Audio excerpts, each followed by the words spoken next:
Hello guys, in this video we're going to talk about what is an AI agent and what does it do exactly. I'm going to use the help of Jeff Su. He makes great content. Please check out his channel. I'm using his help. This whole series has been about teaching AI, and part of my thing was I want to expose people to other creators that teach about just AI so you can get different perspectives and different angles of it, right? Because one person just doesn't know everything, right? You can always learn from multiple people. You learn the fastest when you have multiple teachers. That's what I've experienced in my career. So let's get on with the video and learn about what an AI is exactly. I'm gonna fill in some gaps, and I'm gonna add on some more details to things that need more detail, or give some live examples based on my experience as an AI programmer, and also just explain things simpler if they're a little bit too complicated. So that's how this video is gonna operate.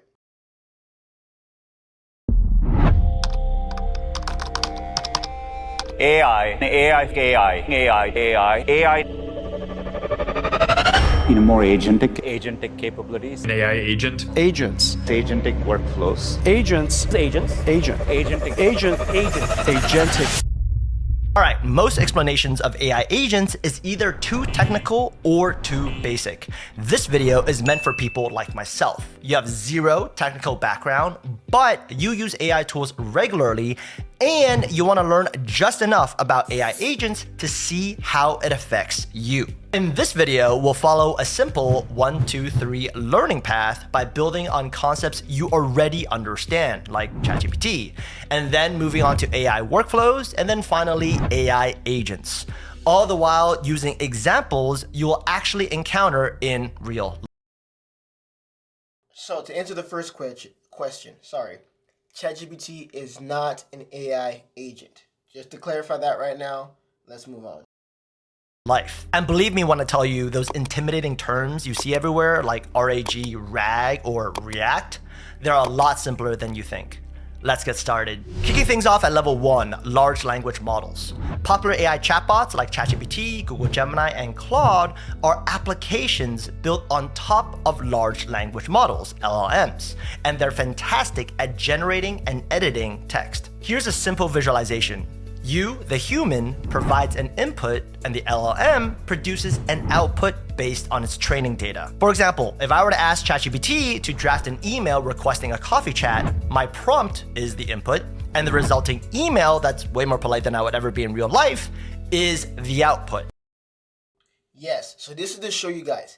ChatGPT itself, so when you're on the phone, on the app, using it and stuff like that, or you're on your computer using it, right? People think, oh, this thing is the AI. No, the AI is behind it. What you're seeing is like the skin of the car, right? But the engine, you never really see the engine of the car. Cars drive, you don't see the engine, you hear the engine, you know the engine's doing its thing. That's kind of how ChatGPT works. The LLM model is the engine that you can't see, but the thing you see is like the car skin, the interior of the car, the turning wheel, you know, the gadgets that tell you how much gas is in your car. That's what you're seeing. That's called a front end, okay? So far so good, right? Simple stuff. But what if I ask ChatGPT when my next coffee chat is? Even without seeing the response, both you and I know ChatGPT is gonna fail because it doesn't know that information. It doesn't have access to my calendar. Yes, and this is also to answer that question, will AI take over the world? No, unless you give it access to everything in the world. AI just not gonna just wake up one day and start taking over things it wasn't told to take over. It's not conscious like that. It only does that if you teach it to do that. That means someone needs to want to take over the world and they use AI as its tool. The AI itself isn't gonna just wake up and be like, I want to take over the world. No, guys. And it can't just do things it's not taught. AI models, AI apps can only do things that the AI behind it, the LLMs behind it, or whatever model behind it is trained on. If it's not trained on it, it will not do it. An image generation model cannot produce text. A text generation model cannot produce images. It only does one particular thing. Usually when you see these apps like ChatGPT, they're using multiple AI in the background to do the tasks, but you think it's one AI doing everything. Most likely, no, it's one AI doing one specific task. One makes the image, one understands the text, right? So keep that in mind. That's how these things work, okay? Highlights 2 key traits of large language models. First, despite being trained on vast amounts of data, they have limited knowledge of proprietary information, like our personal information or internal company data. Second, LLMs are passive. They wait for our prompt and then respond, right? Keep these two traits in mind moving forward. Moving to level 2, AI workflows. Let's build on our example. What if I, a human, told the LLM, every time I ask about a personal event, perform a search query and fetch data from my Google Calendar before providing a response? With this logic implemented, the next time I ask, when is my coffee chat with Elon Husky, I'll get the correct answer because the LLM will now first go into my Google Calendar to find that information. But here's where it gets tricky. What if my next follow-up question is, what will the weather be like that day? The LLM will now fail at answering the query because the path we told the LLM to follow is to always search my Google Calendar, which does not have information about the weather. And see, that reinforces what I was saying. It cannot do things it was not trained on or it's not allowed to do. The AI can't just break the code and start hacking your phone and sending your ex-wife, I hate you text messages. That's not going to happen, okay? It being on your phone is me. I have a couple friends, like no disrespect, that literally they will not download any AI apps on their phone because they think it's going to take over and start doing stuff without their permission. That is not how this works, okay? This is a fundamental trait of AI workflows. They can only follow predefined paths set by humans.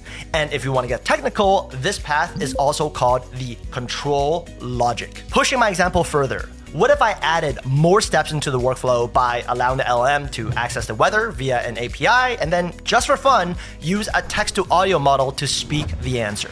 The weather forecast. Okay, he said API. API is complicated if you don't know anything technical. Pretty much an API is kind of like if you need gas, you have to go to a gas station to get it, right? But to actually explain it even better, let's say your car needs gas and you call someone to bring you gas from the gas station to your car. So let's say the gas station is somewhere not near your car is at home, but you want gas. If you call someone and that person at the gas station gets gas and brings the gas to your car, that's how APIs work. It's pretty much calling someone at the location that has the thing that you want, and then they bring it to you, right? And then they go back home to their gas station and you just wait again for the call. That's what an API is, essentially. The best way to explain it. If you don't know how cars work, I'm sorry. Forecast for seeing Elon Husky is sunny, with a chance of being a good boy. Here's the thing. No matter how many steps we add, this is still just an AI workflow. Even if there were hundreds or thousands of steps, if a human is the decision maker, there is no AI agent involvement. Pro tip. As a matter of fact, I'm going to rewind just so you guys can understand that concept better. I interrupted it just so you can really understand what's going on. Because he explained really well what an agent is not. The control logic. Pushing my example further, what if I added more steps into the workflow by allowing the LLM to access the weather via an API and then, just for fun, use a text-to-audio model to speak the answer? The weather forecast for seeing Elon Husky is sunny, with a chance of being a good boy. Here's the You see, so you saw how that's set up, right? So let's go back to his example. We have the LLM is connected to the calendar and a weather app via API, and then the response from the LLM model, instead of going straight to you as text, the LLM goes to another tool that does text to audio. So now this AI, the yellow one's going to read it out loud. This is not an agent. People think this is an agent. This is not an agent. This is just multiple models working together to do something. It's a workflow, right? It's just pretty much it's a workflow. That's what this is, not an AI agent. It's pretty much normal coding that we're used to, like our apps does, Instagram, whatever technology you use that's an app or computer, video games, playing music. All those is just basic programming, right? Now when you slap AI on top of it, you can do a little bit more, but those are not agents, okay? speak the answer. The weather forecast for seeing Elon Husky is sunny, with a chance of being a good boy. Here's the thing. No matter how many steps we add, this is still just an AI workflow. Even if there were hundreds or thousands of steps, if a human is the decision maker, there is no AI agent involvement. Pro tip, Retrieval Augmented Generation, or RAG, is a fancy term that's thrown around a lot. In simple terms, RAG is a process that helps AI models look things up before they answer, like accessing my calendar or the weather service. Essentially, RAG is just a type of AI workflow. By the way, so RAG it's a very fancy term right now because it's very powerful. RAG is essentially being able to Google search your data, right? What this means is, imagine your company has all the data. Let's say you work at McDonald's, Dunkin', you work at the gas station, you work at a fancy company, you work in the military. They have all this data somewhere, right? Like how much money they're making, who the employees are, access IDs, you know, your login for stuff. Or let's say you're a kid, you don't work. Let's say like the school, right? The school has your information, student ID, they know what classes you taken, haven't taken, the teacher names, who works here, who can't come here. That's all data, right? RAG systems are pretty much AI. It's pretty much being able to Google search your data, right? Instead of having to go search for yourself via this file or that file, this application you gotta open. No, you just ask the AI, hey, who is this person? And it'll do all that for you, grab it and give it to you, right? It's pretty much a Google search. Is kind of how it operates. Or a better example is Instagram, Facebook, YouTube, X. The way that it pretty much knows what you want to see next is a similar-ish kind of concept, right? It's like I watch one video and it'll search the whole platform, YouTube, Instagram, TikTok, whatever. You watch one video and then it shows you another video. It pretty much searched through everything and grabbed the next best video. Instead, it shows you a video and it shows you a text response. That's the only difference. RAG will give you a text response, but in YouTube situation, let's pretend that it's RAG. When you watch one video and when you leave that video, it shows you the next best video that you might like. That's it searching all the videos. There's a billion videos on YouTube. It searches through all of that. It shows you one that is most likely that you're going to like, but it's not text. It's a video. Similar concept as a RAG system, okay? So it's something that you move.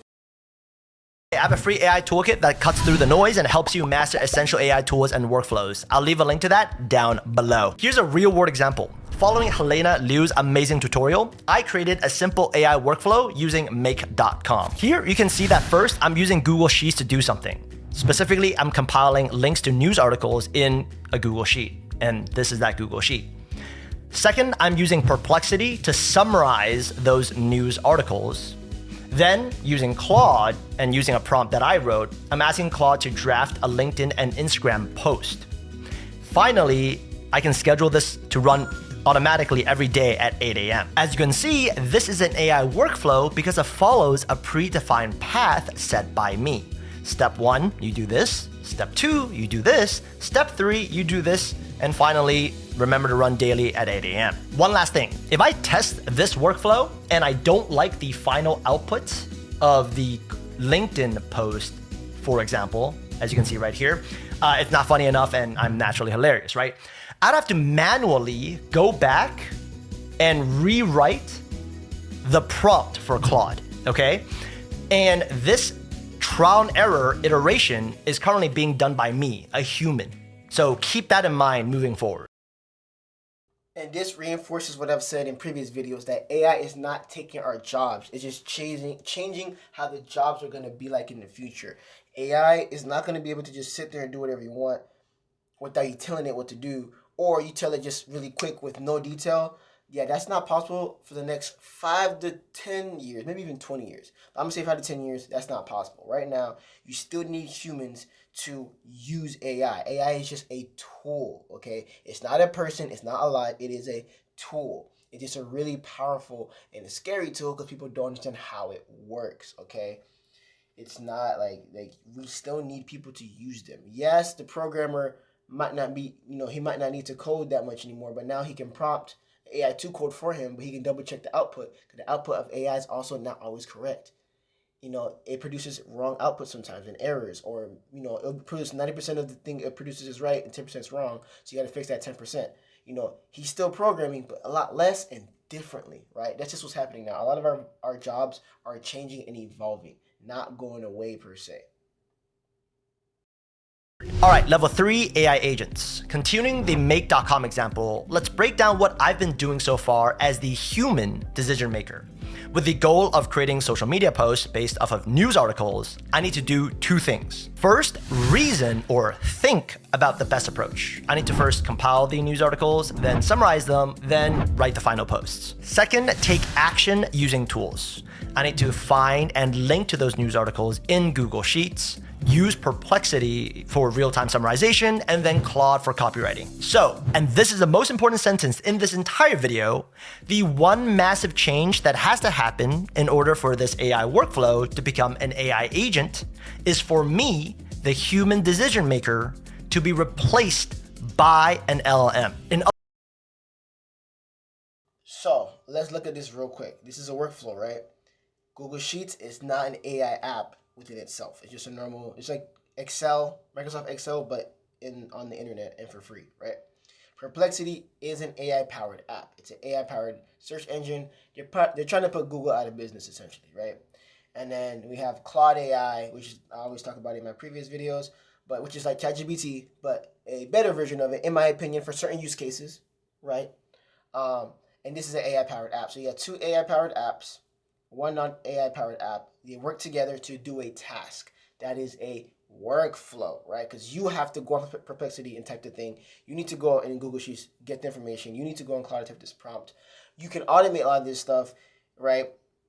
Via just, you have like the tool make.com. You can automate this stuff, but you had to make that workflow. You had to make that path, right? You had to think about the path. Right, you had to figure out and process and analyze the situation and figure out, okay, here's my task. I need to break it down into steps. That's human brain. AI can't per se do that. And if it does, it'll tell you to do it, and then you got to go do it yourself. It'll tell you the steps, but you got to go execute the action yourself.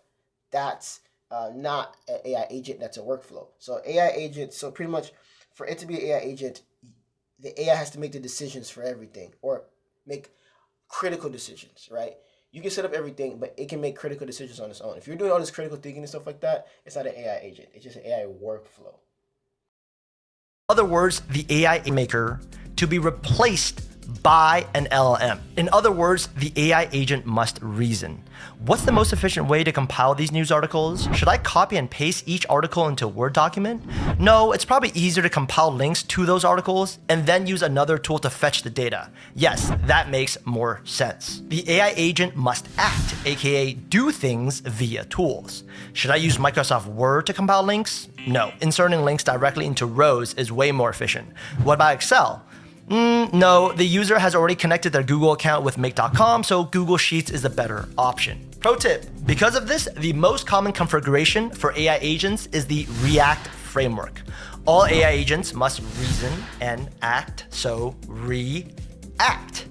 Sounds simple once we break it down, right? A third key trait of AI agents is their ability. That's going to be confusing in the technical world because React is also a popular front-end / UI like coding framework, and now they're calling it React AI. And this is where people that don't know about programming come into the space and start naming things, right? I remember the other day someone was telling me that they have robots at work. I was like, what do you mean? But they're talking about RPA, robotic processing automation. So they think that robotics means that the thing that does the action is a robot, but that's not how it works. So with coding and technical terminology, people that don't know it and understand it, they don't sound stupid per se, but it shows that they lack a piece of understanding to the whole equation, which can confuse people in the non-technical space and the technical space. So if a manager is talking this way, it can be very bad because the manager will confuse their employees on the task that needs to be done because they're saying things like, oh, make a robot. But they're not talking about physical robots. They're talking about like a coding process, right? Most likely. So you don't need to know robotics to make a robotic process. That's the confusion, right? Same thing with this. Like they're calling it React agents, but React is already a very popular framework. Most apps you see now on the internet, most web apps you see are probably made using React or PHP, right? So it's a confusing thing in the space. So just anyone that knows programming, it's separate from React because someone named it not being aware of programming stuff, essentially. To iterate. Remember when I had to manually rewrite the prompt to make the LinkedIn post funnier? I, the human, probably need to repeat this iterative process a few times to get something I'm happy with, right? An AI agent will be able to do the same thing autonomously. In our example, the AI agent would autonomously add in another LLM to critique its own output. Okay, I've drafted V1 of a LinkedIn post. How do I make sure it's good? Oh, I know. I'll add another step where an LLM will critique the post based on LinkedIn best practices. And let's repeat this until the best practices criteria are all met. And after a few cycles of that, we have the final output. That was a hypothetical example. So let's move on to a real-world AI agent example. Andrew Ng is a preeminent figure in AI, and he created this demo website that illustrates how an AI agent works. I'll link the full video down below, but when I search for a keyword like skier, enter, the AI vision agent in the background is first reasoning what a skier looks like. A person on skis going really fast in snow, for example, right? I'm not sure. And then it's acting by looking at clips in video footage, trying to identify what it thinks a skier is, indexing that clip, and then returning that clip to us. Although this might not feel impressive, remember that an AI agent did all that instead of a human reviewing the footage beforehand, manually identifying the skier and adding tags. And this is the problem. This is another thing. People think, it's not him, talking about other people. The masses assume that AI is just fancy, beautiful, magical thing. When something super simple can be an AI agent, something super simple can be AI, or something super complicated can also be AI too, but people assume complicated, fancy, magical things is AI only. And something simple like this, oh, that's not AI. It's not powerful enough. I can do that. Like hear yourself talk, right? Or when things are super complicated, it's like, oh, it has to be AI that can do this. No, if it's complicated, you probably need a human to be a part of that system or part of that creation process. And probably you're going to use some basic programming or some tools that already exist to make the thing. You don't need to put AI on everything when you don't need, it's simple. People don't know how AI works, therefore they don't know the use cases of actual AI and what it can or can't do. This leads to a lot of confusing conversations out on what an AI agent is. Hence why this video hence why the video is being created, and that's why I appreciate him for making this video. Tags like skier, mountain, ski, snow. The programming is obviously a lot more technical and complicated than what we see in the front end, but that's the point of this demo, right? The average user like myself wants a simple app that just works without me having to understand what's going on in the back end. Speaking of examples, I'm also building my very own basic AI agent using NAN. So let me know in the comments what type of AI agent you'd like me to make a tutorial on next. To wrap up, here's a simplified visualization of the 3 levels we covered today. Level 1, we provide an input and the LLM responds with an output. Easy. Level 2, for AI workflows, we provide an input and tell the LLM to follow a predefined path that may involve retrieving information from external tools. The key trait here is that the human programs a path for the LLMs to follow. Level 3, the AI agent receives a goal and the LLM performs reasoning to determine how best to achieve the goal, takes action using tools to produce an interim result, observes that interim result, and decides whether iterations are required, and produces a final output that achieves the initial goal. So I'm going to stop right there. But the idea is that you still need to connect the apps to the AI. It's not going to connect itself. Hence why I'm saying AI will not take over the world. AI agents are not this magical thing that just will take over your computer. No, you still have to go attach these tools to the AI so you can use them, which takes you to go do that, right? You need to learn how to do that, right? So keep that in mind. But that's pretty much it for this video. If you want to learn AI one-on-one with me, if you want me to make an AI automation for you, if you want me to help you figure out how to integrate AI into your business, right? Anything involving AI, you need me to verify an idea and stuff like that, reach out to me in my email in the description of this video. I appreciate you guys so much. Thank you for watching.